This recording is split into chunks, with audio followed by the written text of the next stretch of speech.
স্বপ্নটা যে মাঝে মধ্যে ভেঙে যায় না তা না, এবং আমি আশাবাদী হই, আমি নিরাশায় ডুবে যাই, এবং কিছু জ্বলন্ত বাস্তবতা অবশ্যই চোখের সামনে আসে যেগুলো মন খারাপ করে, আবার মন ভালো করার মতো ঘটনা অহরহ ঘটছে। চলতি পথ কখনো মসৃণ কখনো বন্ধুর, তবু পাড়ি দিতে হয় লম্বা হাইওয়ে। এই হাইওয়ে পাড়ি দিতে গিয়ে কখনো বা টায়ার পাঞ্চার কিংবা কখনো ভীষণ রকম বিরক্তি চলে আসে। তারপরেও কিন্তু একা লড়াইটা চালিয়ে যেতে হয় স্বপ্নের পথ পাড়ি দিতে। দর্শক, প্রত্যেকের জীবনে এমন, কারো জীবনে হয়তো কম কিংবা কারো জীবনে বেশি, তারপরেও কিন্তু আমরা আসলে সামনের দিকে ধাবিত হই আমাদের স্বপ্নকে ছুঁতে। আমার সঙ্গে আজকে এমন একজন রয়েছেন, তিনি তার স্বপ্ন ছোবার জন্য তার সেই পথের যাত্রা অব্যাহত রেখেছেন। কখনো কখনো বাধাগ্রস্ত হচ্ছেন, তারপরেও উঠে দাঁড়াচ্ছেন, আবার চলা শুরু করছেন। তার নামটি বলার আগে সবাইকে আমন্ত্রণ জানাতে চাই একদমই ভীষণ ভিন্নধর্মী একটি আয়োজন, এবং যে আয়োজনের নাম আমরা রেখেছি স্বপ্নের বাংলাদেশ কেমন চাই, নতুন ধারা নিবেদিত আয়োজনে এবং প্রথমআলো.com এর বিশেষ আয়োজন এটি। সঙ্গে আছি আমি মৌসুমী, এবং আমার সঙ্গে যিনি রয়েছেন দর্শক, তার অনেকগুলো পরিচয়। তিনি একজন অভিনয় শিল্পী, তিনি একজন পাপেটিয়ার, তিনি একই সঙ্গে একজন অ্যাক্টিভিস্ট, একই সাথে দর্শক তিনি আসলে সবসময় শিল্পমনা মন যেহেতু খুব ভালোবাসেন শিশুদেরকে নিয়ে কাজ করতে, এবং নানান রকম কর্মকাণ্ডে আমরা তাকে পাই। তিনি আমাদের আজকের অতিথি এবং আমাদের সঙ্গে রয়েছেন কাজী নওশাবা আহমেদ। কেমন আছেন? খুব ভালো আছি, তোমার সাথে কথা বলতেই তোমার ভালো লাগে। ও বাবা, এটা অনেক বড় কমপ্লিমেন্ট। কিন্তু আজকে আমরা শুধু স্বপ্নের বাংলাদেশ নিয়ে কথা বলবো। আমি আসলে যদি একটু শুরুই করি যে আপনার নিজেরও তো অনেকগুলো স্বপ্ন আছে। এই যে বাংলাদেশ, নতুন বাংলাদেশ আমরা পেলাম, স্বপ্নের বাংলাদেশের স্বপ্ন দেখছি আমরা, আপনার স্বপ্নটা কেমন? আমার স্বপ্নটা আসলে, আমি তো স্বপ্ন এখন মাঝে মধ্যে মনে হয় এই মুহূর্তে অথবা 5ই আগস্টের পর থেকে আমার বেশিরভাগ সময় মনে হয় যে আমি মনে হয় স্বপ্ন দেখছি এখন পর্যন্ত। হ্যাঁ, মাঝে মধ্যে মনে হয় এই সময়টা আসলে হচ্ছে না, এটা মনে হয় স্বপ্ন চলছে। এবং স্বপ্নটা যে মাঝে মধ্যে ভেঙে যায় না তা না, এবং আমি আশাবাদী হই, আমি নিরাশায় ডুবে যাই, এবং কিছু জ্বলন্ত বাস্তবতা অবশ্যই চোখের সামনে আসে যেগুলো মন খারাপ করে, আবার মন ভালো করার মতো ঘটনা অহরহ ঘটছে। তো এখন না আসলে আমরা একটা ভীষণ যেটাকে বলে যে শিশু যখন একেবারে হামাগুড়ি দিয়ে উঠে দাঁড়ানোর জন্য বারবার পরে বারবার উঠে দাঁড়ায়, ঠিক সেই সময়টা আমার মনে হয় বাংলাদেশের আমরা সকলেই পার করছি। এটা একদম নিঃসন্দেহে বলা যায়। আমি যদি একটা ব্যাপার বলি, মানুষের তো আসলে অনেক স্বপ্ন, স্বপ্নের কোনো মাপকাঠি নেই, এবং সেই স্বপ্নগুলো বেঁচে থাকে আমাদের মনের মাঝে বা আমাদের সুপ্ত কোনো একটা জায়গায় লুকায়িত থাকে। তো অনেক ঘাত প্রতিঘাত কিন্তু পার হতে হয়েছে নওশাবাকে। এখনো কি সবগুলো স্বপ্ন বেঁচে আছে নওশাবার? হ্যাঁ, ওইটা তো আমি কোনো মতেই কারো সেই ক্ষমতাই দেইনি যে সেই স্বপ্নটাকে কেউ মেরে ফেলে। আচ্ছা, নিজেই। আর সবচেয়ে বড় কথা, মানুষ স্বপ্ন দেখে নিজে এবং সেটাকে মেরে ফেলেও নিজে, বাস্তবায়িত করেও কিন্তু নিজে। এক্স্যাক্টলি। তো মাঝপথে যে কখনো যে মনে হয়নি যে না, স্বপ্নগুলোকে মেরে ফেলাই উচিত, কি দরকার, স্বপ্ন তো আসলে সামনে। কিন্তু 5 তারিখের পর থেকে আমি বারবার বলবো যে আমি স্বপ্নটাকে আরেকবার, ওই যেটা আমি বলছিলাম যে বারবার আমার মনে হয় নিজেকে আমি চিমটি কাটি, আচ্ছা ওকে ঘটনাটা ঘটেছে, আমি এখন কথা বলতে পারবো, আমি আমার মতো করে বাঁচতে পারবো। সো হ্যাঁ, অফকোর্স আমার স্বপ্নটা আমার স্বপ্নটাকে বাস্তবায়িত করব আমি, এবং সেই সাথে অবশ্যই মানুষ না থাকলে এবং পরিবার না থাকলে, বন্ধু না থাকলে, তোমার মতো এরকম সহমর্মী সহশিল্পী না থাকলে অবশ্যই সেটা সম্ভব নয়। নওশাবা আপু, যদি একটু যাই, এই যে বাক স্বাধীনতা বিষয়টা নিয়ে আমরা অনেক কথা বলছি, বা স্বপ্নের বাংলাদেশ কেমন হবে সেটা নিয়ে কথা বলছি, আমাদের স্বপ্নগুলো কেমন সেটা নিয়ে কথা বলছি। এই বিষয়ের কি কোনো মাপকাঠি হয় যে বাক স্বাধীনতার মাপকাঠি কতটুকু, বা আমাদের প্রকৃত অর্থেই স্বাধীনভাবে বেঁচে থাকার মাপকাঠি কতটুকু, আপনার কাছে এটা আসলে কি? পরিমিতি বোধ, অবশ্যই, যে আপনি আসলে কতটুকু বলবেন, কতটুকু বলাটা, এটা তো আসলে বাড়ি থেকে মানুষ শেখে, ছোটবেলা থেকে শেখে, পরিবার, পরিবেশ, একদম তার স্কুল, সবকিছু। তো এই পরিমিতি বোধটা আসলে আমাদের আরেকটু একদম প্রথম থেকে শুরু করা দরকার। আমরা বারবার সংস্কারের কথা বলছি, বাট আমি বারবার মনে করি এটা একেবারেই ব্যক্তিগতভাবে সেটা শুরু হওয়া উচিত রাজপথে। শুরু তো হচ্ছেই, অনেকেই করছেন, এবং সেটা সবার আগে শুরু হওয়া উচিত বাড়ি থেকে। আপনার শিশুর সাথে আপনি কিভাবে কথা বলছেন, সে সেভাবেই কিন্তু বাইরে যে কথাটা বলে, এবং তার পরিমিতি বোধ কিন্তু সেভাবেই তৈরি হয় যে আমি আসলে কতটুকু বলবো, কতটুকু না বললে সেটা অশালীন হবে না এবং কষ্ট দেবে না, হ্যাঁ, এবং কারো ক্ষতি করবে না। এটা খুব জরুরি যে আমার কথায় কারো ক্ষতি হয়ে গেল সেইটা কখনোই উচিত নয়। তো এই পরিমিতি বোধটা, অথবা ধরেন একটি মানুষ খুব আশা নিয়ে কিছু শুরু করছে, আপনি হয়তো তাকে সাহায্য করতে পারেন না, কিন্তু এমন কিছু বলেন না যাতে তার পথটা সে মানে হাঁটতে যেও থমকে যায়, হারিয়ে যায়, কমে যায়, এমন কিছু না বলা। একদমই। যেহেতু শিশুদের প্রসঙ্গ চলে এলো, আমি জানি যে শিশুদের প্রতি নওশাবা অনেক সংবেদনশীল এবং শিশুদেরকে নিয়ে কাজ করতে তিনি ভালোবাসেন, এবং তার পাপেট আমরা জানি, পাপেট দেখি আমরা, এবং একই সাথে অনেক কাজ আপনি করেন সামাজিক এবং সাংস্কৃতিক। একটু যদি জানতে চাই শিশুদের জন্য স্বপ্নের বাংলাদেশ কেমন হওয়া উচিত বা কেমন চান? মৌ, আমি একটু এটার সাথে সংযোজন করতে চাই। সেটা হচ্ছে যে আমি শুধুমাত্র সংবেদনশীল শিশুদের ব্যাপারে না, প্রাণীদের ব্যাপারেও, গাছের ব্যাপারেও, মানে আমি সংবেদনশীলতাটা চেষ্টা করি চর্চা করার একেবারেই ছোটবেলা থেকে, এবং সেক্ষেত্রে অবশ্যই আমার অভিভাবকের সেই শিক্ষাটা ছিল। তো আমি এখনও যে তোমরা যখনই আমাকে দেখো রাস্তায় আমি পাপেট করছি অথবা যেখানে যাচ্ছি না কেন, দেখো আমি হচ্ছি সবসময় ব্যাক বেঞ্চার একটা মানুষ। স্কুল কলেজ যেটাই বলো না কেন, আমি সবসময় পিছন থেকে দেখে, তো খুব আমি ইন্ট্রোভার্ট। সো আমার কাছে মনে হচ্ছে পাপেট এমন একটা মাধ্যম যেটা অনেক কিছু মানে অব্যক্তকে ব্যক্ত করে। তো এটা একটা শক্তিশালী মাধ্যম, এবং স্পেশালি যেহেতু আমাদের টুগেদার উইকেন্ড নামে একটা বন্ধুদের দল রয়েছে, যেখানে আমরা গত 6 বছর ধরে বিশেষ চাহিদা সম্পন্ন, মানে যারা অন্ধ বা শ্রবণ প্রতিবন্ধী, ক্যান্সার পেশেন্ট, এনাদেরকে নিয়ে কাজ করি। সো আমার কাছে মনে হয়েছে যে এই মাধ্যমটার সাথে সাথে আমি যদি গাছ লাগানোর ব্যাপারে অ্যাওয়ারনেস তৈরি করতে চাই, অথবা প্রাণী রক্ষার ক্ষেত্রেও অ্যাওয়ারনেস তুলতে চাই, তো আমার মাধ্যমটা হচ্ছে পাপেট। একদম, এটা চমৎকার বলেছেন। জীবনে অনেক সংগ্রামের মধ্য দিয়ে আপনাকে যেতে হয়েছে এবং নানা চড়াই উতরে পার হতে হয়েছে, অনেক বিপদে পড়েছেন। সেখানে হয়তো আপনার নিজের কিছু ভুল ছিল, আবার একই সাথে কিন্তু সিস্টেমের অতি বা অপপ্রয়োগও ছিল, এটাও বলতে হবে। সো সে নিজের জীবনের, ব্যক্তি জীবনের অভিজ্ঞতা থেকে মানুষের উদ্দেশ্যে যদি কিছু পরামর্শ দিতে বলি, বা মানুষকে কিছু বলা যেটা হয়তো মানুষ আগামী দিনগুলোতে নিজেদেরকে সুরক্ষা করতে পারবে। প্রথম কথা হচ্ছে, পরামর্শ দেওয়ার মানুষ আমি নই। পরামর্শটা আসলে এটা অনেক বড় বিষয়। আমি আমার নিজের অভিজ্ঞতা থেকে যে আমার উপলব্ধিটা, সেটা তোমার সাথে আমি শেয়ার করতে পারি।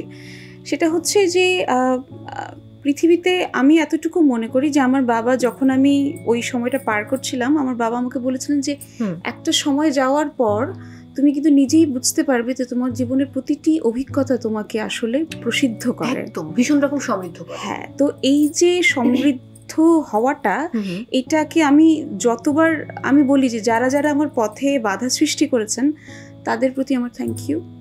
যারা আমাকে বলেন যে নওশাবা তোমার দ্বারা সম্ভব না, তাদেরকেও বলি থ্যাংক ইউ।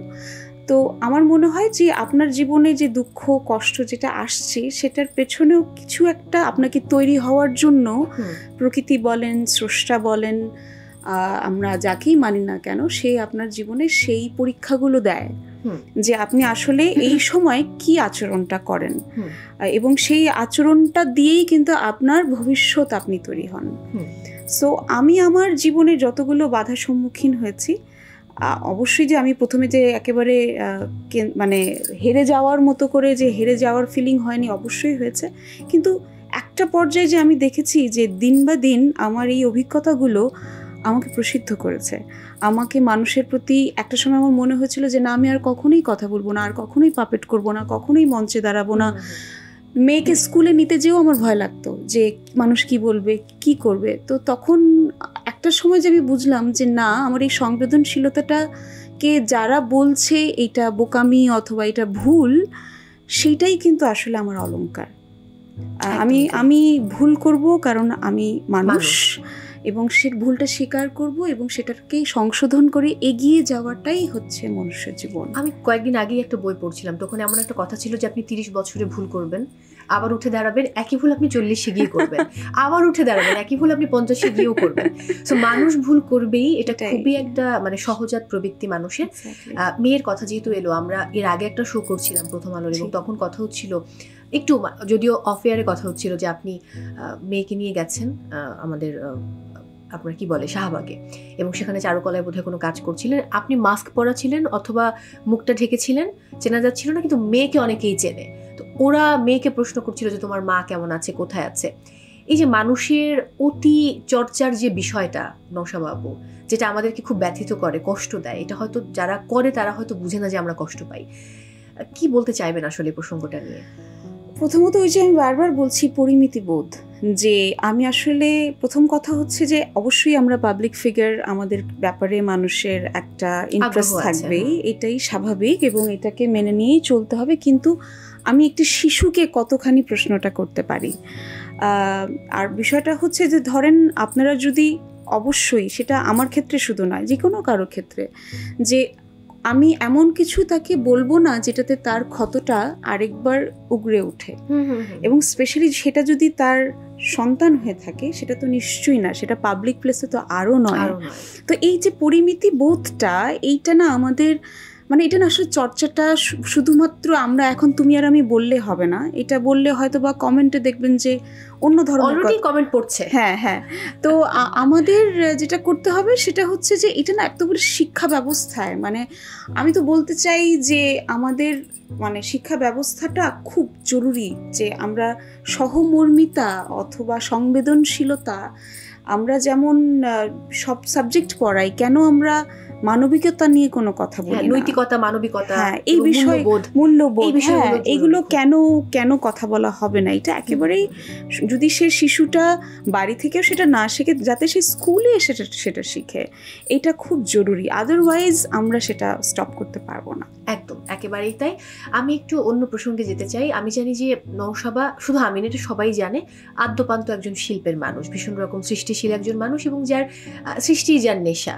একই সাথে আমি বলতে পারি যিনি সৃষ্টিতে সবসময় থাকতে চান বা শিল্পে বাঁচেন, এমন একজন মানুষ। গত 1-1.5 মাসের কথা যদি যাই, বা আমি আগস্টের সেই 5 তারিখের পরের কথাটা যদি বলি, যে বাংলাদেশে প্রচুর ভাস্কর্য কিন্তু ভেঙে ফেলা হয়েছে, এবং এরপর বাংলাদেশের যে একটা মানে প্রকৃত চিত্র উঠে এসেছে, বা যেটাই বলি না কেন, যে আপনি ধরে নিন যে হ্যাঁ, আমরা নতুন একটা বাংলাদেশ পেয়েছি, আমরা আগাতে চাই, কিন্তু সেখানে অনেক কিছু ছিল যেইগুলো হয়তো আমাদের কাছে আশানুরূপ না, বা আমাদের আসলে সেটা আমরা বলতে পারি যে এটা আমাদের কাছে কাম্য না, এমন একটা ব্যাপার। তো এইখানে এসে, বা যেটা আপনি দেখলেন, আপনি আসলে আপনার যে স্বপ্নের বাংলাদেশটা আপনি চান, বা আপনি যেভাবে আগাতে চান আপনার শিল্পকর্ম দিয়ে, সেটা কতটা মসৃণ হবে পথ আপনার কাছে মনে হয়? দেখো, এখন আমরা খুব একটা বাম্পি রোডের উপর দিয়ে যাচ্ছি। বারবার বলছি যে আমাদের বাংলাদেশ এখন একেবারেই মানে হাঁটতে মানে শেখার হামাগুড়ি দিচ্ছে। কিছুদিন আগে নবজাতক মাত্র জন্মালো। সো আমি একটা জিনিস বারবার বলতে চাই, এই সময়টা যে সংস্কার কথাটা বারবার আসছে, রিফরমেশন, সেটা না ব্যক্তি পর্যায় থেকে যদি তুমি না শুরু করো, সেইটা কমেন্ট থেকে নিয়ে শুরু করে বাড়িতে নারীর প্রতি আচরণ, সেইটা আমি ব্যক্তিগতভাবে আমাকে অ্যাটাক করা অথবা আমাদের ভাস্কর্যকে ভেঙে দেওয়া, সেটা সকল ক্ষেত্রে একই জিনিসই কিন্তু প্রযোজ্য। যে আপনি মানে আমাদের কেন এই ঘৃণার চর্চাটা আমরা প্রতিনিয়ত করতে থাকবো? কেন আমরা শুধু যে আই ফর অ্যান আই, এই বিষয়টা কেনই চলতে থাকবে? এটা কবে ভাঙবে? মানে আমরা কেনই বলতে পারবো না যে ধরেন আমার কিন্তু আমি তো একেবারেই বলতে পারি যে ধরেন আমার কাউকে মনে হতেই পারে যে ধরেন একজন স্কলারদের কথা যদি আমি বলি, সেটা যে কোনো ধর্মের স্কলারকে আমার পছন্দ হতেই পারে, সেটা আমি ফেসবুকে দিতেই পারি, সেটা নিয়ে আমি তার ওই বিষয়টা নিয়ে আমার নিজস্ব একটা বিশ্লেষণ থাকতেই পারে, আমার ব্যক্তি স্বাধীনতা আছে। এক্স্যাক্টলি, হ্যাঁ। তো সেইখানেই কেন সাথে সাথে রাজাকার হয়ে যাব অথবা দালাল হয়ে যাব, অথবা আপু এটা কি করলেন, আপনার কাছ থেকে এটা আশা করিনি? তার মানে কি যে আমাদের মস্তিষ্কের ভিতরে এতদিনের যে ভয়, আমি বারবার বলছি যে এই যে আমরা এতদিন নিজেকে সাপ্রেস করে রাখতাম, এখন না সেটা বেরিয়ে আসছে। তো এই যে অ্যাগ্রেশন বলো অথবা ভয়ের বাটনটা অন ছিল, সেটাকে অফ করার দায়িত্বটা কিন্তু ব্যক্তিগতভাবে করতে হবে। যে আপনি আসলে কতটুকু হলে আপনার ক্ষোভটা কমে যাবে। মানে ক্ষোভের তো একটা শেষ আছে। এখন ধরেন আপনি দ্বিতীয় দিন প্রথম দিন আপনি ভাস্কর্য ভেঙে টেঙে ফেললেন, তারপরে নাম আপনার ঠান্ডা হলো না, আপনি আরও বেশি অ্যাটাক করবেন। মানে আপনি আসলে কতক্ষণ হলে আপনার মনে হবে যে আপনার ক্ষোভটা কমবে? একটা সময় তো নিজেকে বলতে হবে যে না, আমি থামি, এখন আমার গড়ার সময়, এখন দেশকে আমার দেওয়ার সময়। আমি শুধু যদি ধ্বংসই করতে থাকি এবং অতীতকে টেনে টেনে নিই, তাহলে আমরা সামনে এগোবো কিভাবে? এবং এই যেহেতু কম্পেয়ার করা, যে পুরো আগে এটা হয়েছিল এখন এটা হলে সমস্যা কি, মানে আমার মনে হয় যে কম্পেয়ারের এই ব্যাপারটা কি আসলে হ্যাঁ, আমাদের আসলে অতীতকে থেকে আমরা শিক্ষা নেব, এখন আমরা সামনে এগিয়ে যাব। আমরা কেন বারবার ভুলে যাচ্ছি যে এতগুলো শিশু, এতগুলো কিশোর কিশোরী, এতগুলো মানুষ অলরেডি শহীদ হয়েছে। আমরা যদি এখন যারা বেঁচে রয়েছি তারা যদি মারামারি কামড়াকামড়ি করতে থাকি, তাহলে তাদের তো মানে আত্মদানের কোনো মূল্য আমরা রাখবো না, তাই না? তারা তো নিশ্চয়ই এই ধরনের মানে ঘৃণার রাজনীতি অথবা ঘৃণার চর্চা করার জন্য নিশ্চয়ই তাদের জীবনকে ত্যাগ করে নাই। ঠিক তাই। আমি একটু যদি যাই, এই যে জাতীয় সঙ্গীত পরিবর্তনের যে বিষয়টা, এটা নিয়ে আপনি কি বলতে চাইবেন? দেখুন, আমি আমার জায়গা থেকে একদমই বলতে চাই, সেটা হচ্ছে যে এই যে বারবার আমরা বলছি যে আমাদের না একটা, আমরা কোনো কিছুকে প্রথমে নিজের মতো করে একটা থাকে না, আমি বিশ্লেষণ করা, যে আমি একটি বিষয়, আমার একজন সেটা কমেন্ট করলো, আমার সাথে সাথে আমাদের কথা হচ্ছে ফেসবুকে আমরা না বুঝেই মন্তব্য করে ফেলি। আগে আপনি পুরোটা পড়েন, জানেন, এবং আপনার যদি অবশ্যই ধর্মীয় জায়গা থেকে কিছু মনে হয় সেটা বলার অবশ্যই আপনার অধিকার রয়েছে, কিন্তু আপনি এটা বলে দিতে পারেন না যে এটা আপনাকে চেঞ্জ করতে হবে। একদম এক্স্যাক্টলি। সো আমি অন্তত ব্যক্তিগতভাবে আমার সোনার বাংলা, আমি তোমায় ভালোবাসি, ছোটবেলা থেকে এটা আমার কাছে ধারণ করি আমরা। হ্যাঁ, তো এই মাগো তোমার মুখে, মানে ওই মলিন হাসি আমি ওইভাবেই রাখতে চাই, ওই হাসিটা থাকতে হবে। এই সরকার পতন আন্দোলনকে ঘিরে কিন্তু আপনাদের সহকর্মীদের মাঝে আমরা একটা বিভাজন দেখতে পেয়েছি, এবং আপনার কথা যদি আলাদা করে বলি, যে একটা লম্বা সময় কিন্তু কাজে আপনি কাজ করতে পারেননি, আপনাকে ব্ল্যাকলিস্টেড করে রাখা হয়েছিল। কিন্তু এখন যেহেতু আমরা স্বপ্নের বাংলাদেশ বলছি, এই স্বপ্নের বাংলাদেশে আপনি কি আপনার সকল সহকর্মীকে কাজে দেখতে চান, যেখানে কোনো বাধা থাকবে না, বাধাহীনভাবে সবাই কাজ করতে পারবে? প্রথমত হচ্ছে এই যে ব্ল্যাকলিস্টেড, এটা আবার কি শব্দ, মানে এটা আমার মাথায় ঢোকে না। শিল্পীর আবার কিসের লিস্ট, কিসের ভাগ, কিসের কি? যখন মানে আমার কথা হচ্ছে, কেউ যদি তার কোনো মানে ধরেন কোনো ভুল করে, তাকে নিয়ে আমরা কথা বলতে পারি, সেইটা নিয়ে আমরা আলোচনা করতে পারি, কিন্তু তাই বলে তাকে আমরা লিখতে দেব না, তাকে গান গাইতে দেব না, তাকে মঞ্চে দাঁড়াতে দেব না। তার মানে আপনি, মানে সে একটি ভুল করলো, একটু আগে আমি আমরা বললাম যে একটি ভুল করলো, তার মানে হচ্ছে তার কোনো অধিকারই নেই বেঁচে থাকার। আমরা মেরে ফেলছি। তো এই যে আপনি যে একটা খুন করবেন, এটা এই অধিকারটা কে দিয়েছে? মানে তার মানে তো আমরা ওই একই ধরনেরই তো বিষয়, তার মানে আমরা ভয়ের চর্চাটা, ভয়ে দেখানোর অভ্যাসটা ছাড়ছি না। যে তুমি যদি এটা করো, তোমাকে তো প্রথম কথা হচ্ছে আমি তোমাকে ব্ল্যাকলিস্টেড করে তোমার মানে একেবারে অভিনয় সত্ত্বাকে খুন করে দেব, এই অধিকার কারো নেই। মানে স্বয়ং শিল্পী যদি চায় যে সে তার শিল্প চর্চা করবে না, এটি ব্যতীত রাষ্ট্রের অথবা আমি একজন সহশিল্পী হিসেবে সেটা করতে পারি না। হ্যাঁ, এখন যে বিষয়টি রয়েছে, যে কেউ যদি, যেমন ধরেন দুই ভাগ ছিল, পৃথিবী জুড়েই বিভিন্ন মতবাদের মানুষ থাকবে, এখন পর্যন্ত সারা বিশ্বেই সেটা থাকে, কিন্তু এই যে আলো আসবে বলেই যে বিষয়টা, সেটা নিয়েই তো কথা বলতে চাইছি। সেইটাতে আমার মতামত হচ্ছে এইটা, যে আমি মোটেও এটা মনে করি না যে এই মানুষগুলো যারা সেখানে কতিপয় ব্যক্তিরা ছিলেন, তাদের সাথে আমাদের কথা বলতে হবে এবং তাদেরকে অবশ্যই জবাবদিহি করতে হবে, যে হ্যাঁ, এবং তারা অবশ্যই আমাদের অগ্রজ। এখন আমরা যে সময় এসছি, নিশ্চয়ই তারা আমাদের সেটা কারণ তারাই আমাদের পথপ্রদর্শক, রাইট? সো আমরা এতটুকু জানি যে অন্তত একজন, মানে কেউ ছোট বলে সেই শুধু সরি বলবে, বড়রা সরি বলতে জানে না, এই চর্চা কিন্তু আসলে বর্তমানে, অথবা আমরা যদি মানবিক এবং সহমর্মী বাংলাদেশের কথা বলি, সেটা সেক্ষেত্রে কিন্তু প্রযোজ্য নয়। তারা যে কারণেই হোক না কেন, সেটা নিয়ে না হয় আমরা আলোচনায় গেলামই না, কিন্তু তাদের নামটা তো এসছে, এবং তাদের নামটাকে ঘিরে আমাদের পুরো শিল্পী সমাজকে কলুষিত করা হচ্ছে। সো তারা যদি এখন সব মানে সসম্মানের সামনে এসে আমরা তাদের পাশে বসবো, তাদের সাথে কথা বলবো, তাদের জায়গাটা জানতে চাইবো যে কেন তারা সে সময় এরকম একটি স্ট্যান্ডে ছিলেন, অথবা কেনই বা এই যে একটি তারা বিবৃতি দিয়েছিলেন, সেটা কেন আমরা জানতে পারিনি, আমাদের না জানিয়ে তারা একটা বিবৃতি দিয়েছিলেন। তো এগুলো কিন্তু আলোচনা সাপেক্ষে কথা বলাই যেতে পারে, কিন্তু আমি কোনো মতেই এটা চিন্তাই করতে পারি না যে আমরা যাদেরকে দেখে অভিনয় শিখেছি তাদেরকে আমরা আর কখনো স্ক্রিনে দেখব না, তাদেরকে কখনোই মঞ্চে দেখব না। কারণ অবশ্যই মানুষ মাত্রই ভুল, এবং সেই ভুলটা তারা যদি স্বীকার করে এবং জবাবদিহিতার জায়গায় ওনারা আসে, এবং অবশ্যই তারা যদি স্পেশালি জনতার কাছে সরি বলেন, তাহলে কিন্তু বিষয়টা খুবই সহজ। সরি বললে কিন্তু মানুষ ছোট হয়ে যায় না।